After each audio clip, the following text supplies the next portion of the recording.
Choosing the right cosmetology program for you. In today's video, we're gonna dive right into how to choose the correct Cosmo program for you. My name is Mandara Kisa and I help hairstylists bridge the gap between getting licensed to creating the hairstylist journey that they enjoy. So if you're interested in how to find the correct cosmetology program, especially for you, listen up. So the first thing to consider when you're choosing your cosmetology program is cost. Now, in the previous two videos, we did discuss cost a little bit, and I do put a lot of emphasis on money, cost, things like that, because cost is a part of life, right? Like, we can't really choose what we want to do without considering our finances. So under cost, I have here, how much are you willing to invest into the cosmetology program? So one really big thing to consider when choosing to go to beauty school is that cosmetology school is not cheap. It is very expensive. Me personally, I went to a private Cosmo program, so I invested upwards towards $20K, a little bit more than $20,000. And I did talk about this in a couple of my previous videos as well. A couple of examples of a private institute would be like an Empire Beauty or Jean Madeline, or maybe even the Beauty Institute. Those are private Cosmo institutes. There's a couple of other types of cosmetology programs which are basically called like tech school programs. So you can have the option, if you're a high school student, if you would much rather go to a high school that has like a part-time tech program. Like for instance, part of the day you would go to high school and then the other part of the day you would intern in a salon, or they might have like a gateway program where you are going to school for part of the day and then the other part of the day you're working or going to school in like a private beauty school. So there are some tech schools that have programs like that. And one of the benefits of going to a tech school, like if you're a high school student and you're watching, your best bet is honestly like, your best bet is to don't even wait until you graduate. Like if you're in 9th grade and you're like, you know what, I really want to do Cosmo, you may as well transfer to a tech program now, because you're gonna save yourself so much money in the long run. I am one of those people that I wanted to do cosmetology even when I was in high school, but I wasn't 100% sure of like what I wanted to do. So I was like, let me just stay in high school, let me finish, let me not just like rush it. But looking back, I'm like, I should have went to a high school that also offered cosmetology so that I could get some hours under my belt, so that by the time I graduate, I can have a job and I can start working in the field. So, but if you are past high school, you've already graduated high school and you're watching this video, that would be the number one thing I would say you should consider when considering how to choose your right program, is the cost. Are you willing to take out a loan? Does your school accept FAFSA? That's a really big question. For me, since at the time when I was in Cosmo school, I was living alone. So I calculated my monthly expenses. I wanted to make sure that like, okay, if I give X amount from my savings to school, am I still gonna be able to finance my bills every single month? Like how much time am I gonna have to work? So definitely make sure that your school offers a FAFSA program. That is super, super important. Next thing you want to consider is schedule flexibility. So does this program offer a nighttime schedule or a daytime schedule? So if you're someone like me, when I started Cosmo school, I knew for a fact, I want to do Cosmo school, but I have to work. So if you're someone like me who absolutely has to work, under no circumstance you can take a year off of work, like, to me, that even sounds crazy. Like, I'm not taking time off of work. I need money. So if you're like me and you're like, okay, I can't afford to take off of work. Like, I need to support myself, because like, who else is going to pay your bills? Like, come on. Then you need to find a program that is willing to be flexible with your schedule. So for instance, if you have a full-time job, you're working a 9 to 5, try to find a Cosmo program that starts after 5 p.m. At my previous school, we actually had a nighttime program and a daytime program, and we also, in addition to that, had a part-time program as well. So the nighttime program was really, really perfect for the students that had, you know, maybe they were going to school for other things as well. For students that had children, you know, the students that are full-time moms, full-time dads, single moms, single dads, situations like that. Or, you know, the students that live by themselves. So if you're watching this video and any of this resonates with you, just make sure that you take the time to find the right schedule fit for you. So I was able to find a program that catered to my schedule. I am a server, so my schedule with my job is that I work mostly nights. So I found a program that was full-time, basically full-time 9 to 5 Monday through Friday, and that fit perfectly with my schedule. I was able to alert my job of my schedule. So if you're watching this video and you're concerned about like schedule flexibility, just make sure you talk to your managers at your job. Tell them, you know, just be honest with them. Tell them, hey, I'm going back to school and I'm trying to pick the right schedule for me. So if you could work with me with shift times, like can I come in early or can I stay late or can I just work weekends if you're financially able to?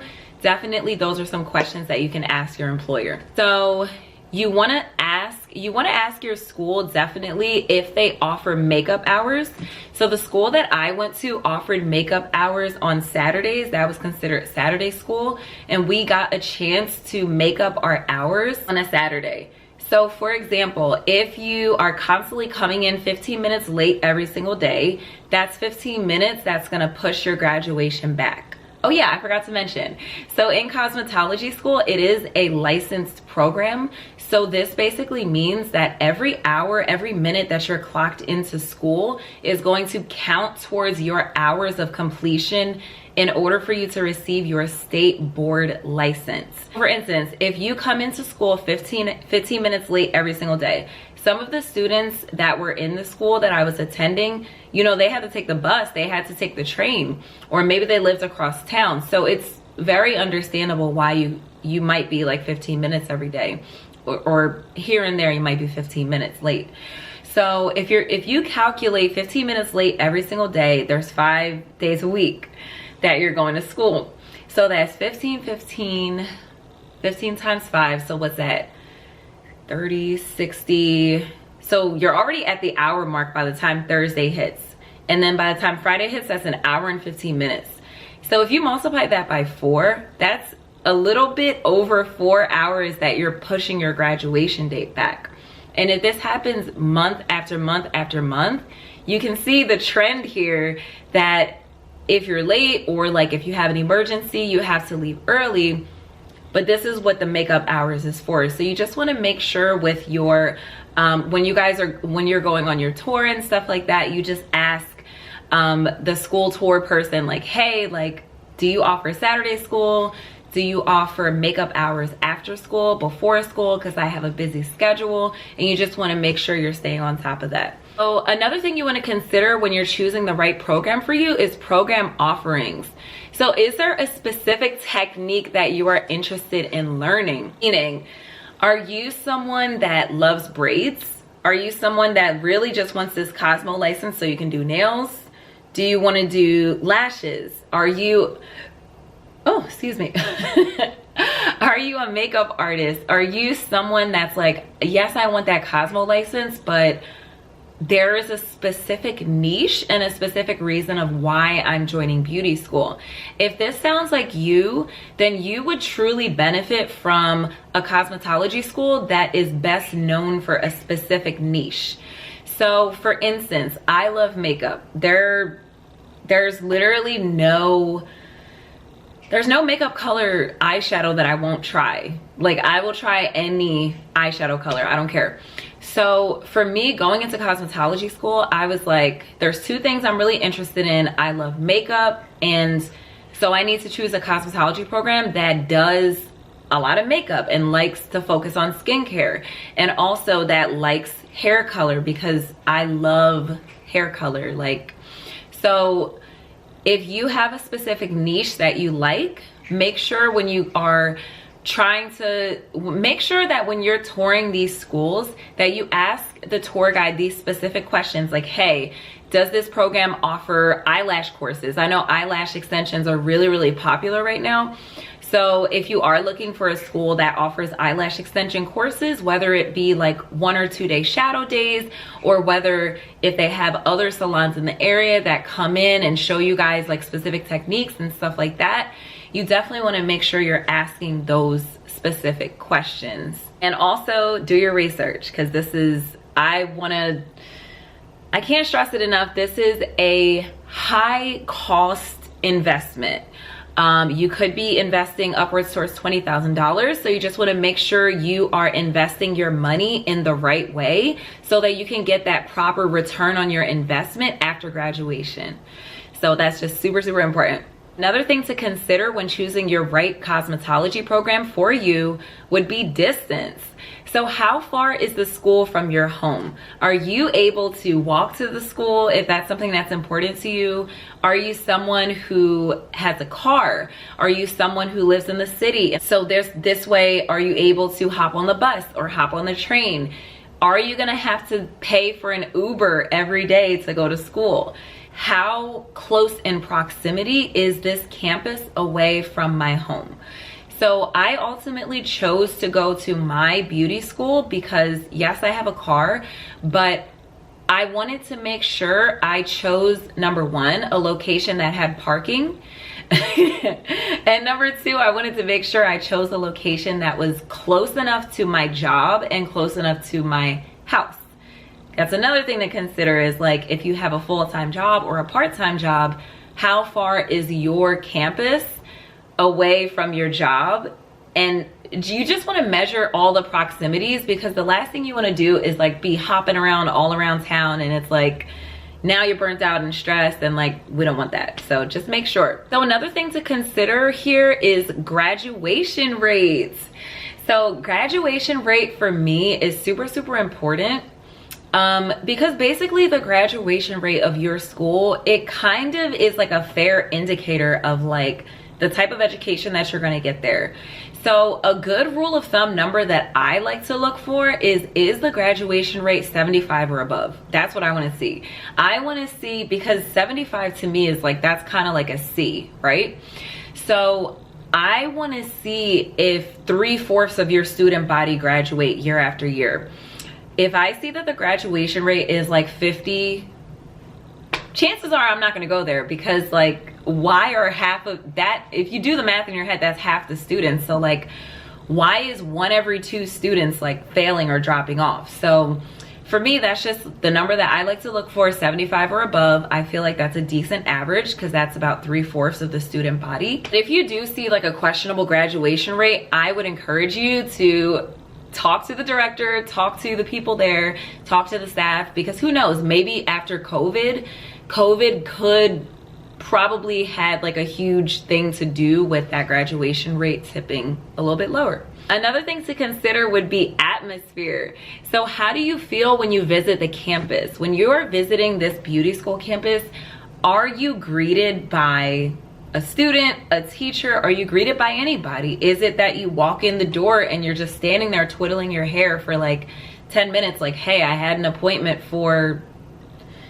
to tour the school, and now it's like awkward and you hear like crickets? Like, how are you greeted when you walk into the school? Take a look around you, check to see like, are the floors clean? Like, are the students like twirling around in their chairs, or are they up on mannequins or up doing clients? Are they in the classroom? How does the classroom look?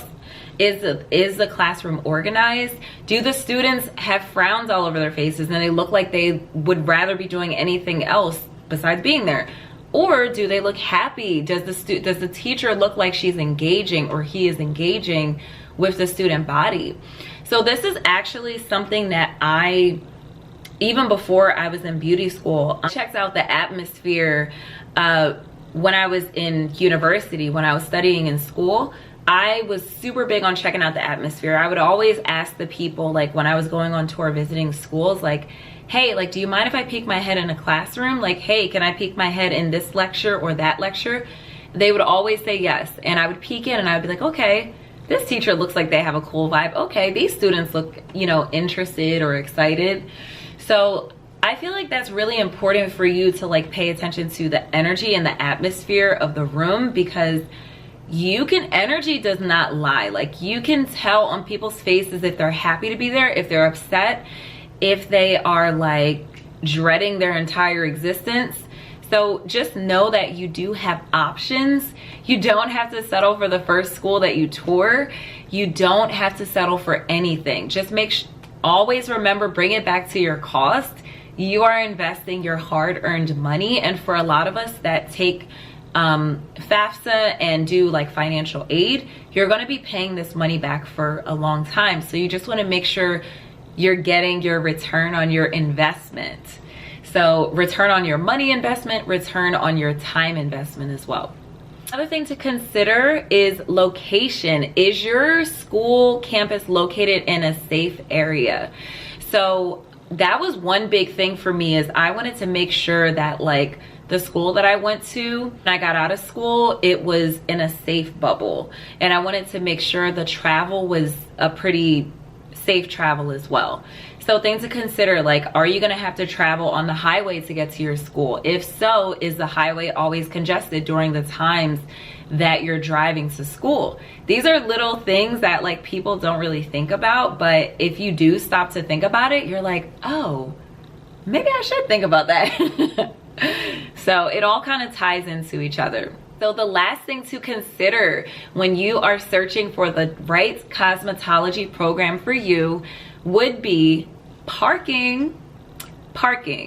So parking is super, super important, especially if you live in like a metropolitan area, you live in a super busy city. You need to ask yourself how accessible parking is for you. So if, of course, like if you're driving, so how accessible is the parking? Also, are you required to pay for parking? That's a really, really big point. That's a really big question. Also, does your campus have a parking lot especially for students, or is it kind of blended to where the students, the staff, and the people there are, everyone's parking in the same parking lot? You just got to ask yourself, is that important to you? And also, do you need a parking pass? Do you need a parking pass for the city? So one of the things that I wish I had considered for school, this isn't for beauty school, this is when I was going to school for music, when I was studying at a university. I was studying at a school in the city, and it was a really, really busy city, and literally there was never any parking. I didn't do my research. I just was so excited to be accepted into the music program, because you do have to audition, and I had to park in the parking lot every single day. And guess what? It wasn't free. It was not free for the students. It didn't matter if you were a student or not. So this is why I'm telling you, definitely make sure you pay attention to see like if you have to pay for parking. So I hope that you enjoyed this video. I hope you found all of the tips helpful in this video. If you found the tips in this video helpful, you might want to stay tuned to next week's video, where we discuss how to learn your first salon job after graduation. Thank you so much. Bye.